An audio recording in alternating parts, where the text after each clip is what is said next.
ஹிமாச்சலில் நிலச்சரிவு, நாயால் 67 பேர் உயிர் பிழைத்த நெகிழ்ச்சி சம்பவம். ஜூலை 8, 25. சிம்லா, ஹிமாச்சல பிரதேசத்தில் உள்ள மண்டியில் பருவமழை தொடர்ந்து பெய்து வரும் நிலையில் நாய் குரைத்ததால் 67 பேர் உயிர் பிழைத்த நெகிழ்ச்சி சம்பவம் நிகழ்ந்துள்ளது. கடந்த 20ஆம் தேதி பருவமழை துவங்கியதில் இருந்து ஹிமாச்சல பிரதேசத்தின் பல பகுதிகளில் கனமழை பெய்து வருகிறது. பகல் நேரங்களில் மேக வெடிப்பு காரணமாக பெய்யும் மழையால் ஆங்காங்கே நிலச்சரிவும் ஏற்பட்டது. மண்டி, சிம்லா, சிர்மாவூர் உள்ளிட்ட மாவட்டங்களில் சாலைகள், குடியிருப்புகள் வெள்ளத்தில் மூழ்கியுள்ளன. கனமழையால் ஏற்பட்ட நிலச்சரிவு காரணமாக இதுவரை 78 பேர் உயிரிழந்துள்ளனர்.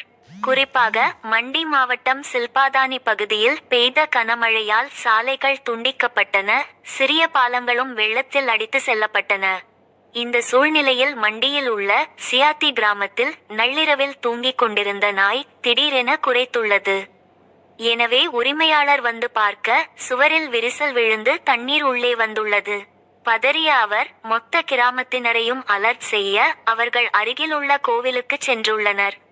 உயிர் பிழைத்த 67 பேர். அடுத்த சில நிமிடங்களில் ஏற்பட்ட நிலச்சரிவால் வீடுகள் சேதமடைந்துள்ளன.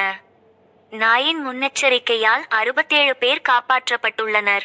நாய் சரியான நேரத்தில் குரைத்ததால் 67 பேர் உயிர் பிழைக்க முடிந்த சம்பவம் நெகிழ்ச்சியை ஏற்படுத்தி உள்ளது. இது குறித்து சியாதி கிராமத்தை சேர்ந்த நாய் உரிமையாளர் நரேந்திரா கூறியதாவது: தனது வீட்டின் 2வது மாடியில் தூங்கிக் கொண்டிருந்த நாய் திடீரென சத்தமாக குரைக்கத் தொடங்கியது. பின்னர் நள்ளிரவில் ஊளையிட்டது. மழை தொடர்ந்து பெய்தது. குரைக்கும் சத்தத்தை கேட்டு நான் விழித்தேன். வீட்டின் சுவரில் ஒரு பெரிய விரிசலை கண்டேன். தண்ணீர் உள்ளே வரத் தொடங்கியது. நான் நாயுடன் கீழே ஓடி அனைவரையும் எழுப்பினேன். நாங்கள் அனைவரும் பாதுகாப்பான இடத்திற்கு சென்றோம். தற்போது கிராமத்தில் 5 வீடுகளை தவிர அனைத்தும் இடிந்து தரைமட்டமாகியுள்ளது. இவ்வாறு அவர் கூறினார். உயிர் பிழைத்தவர்கள் கிராமத்தில் உள்ள தேவி கோவிலில் தஞ்சம் புகுந்துள்ளனர் என்பது குறிப்பிடத்தக்கது.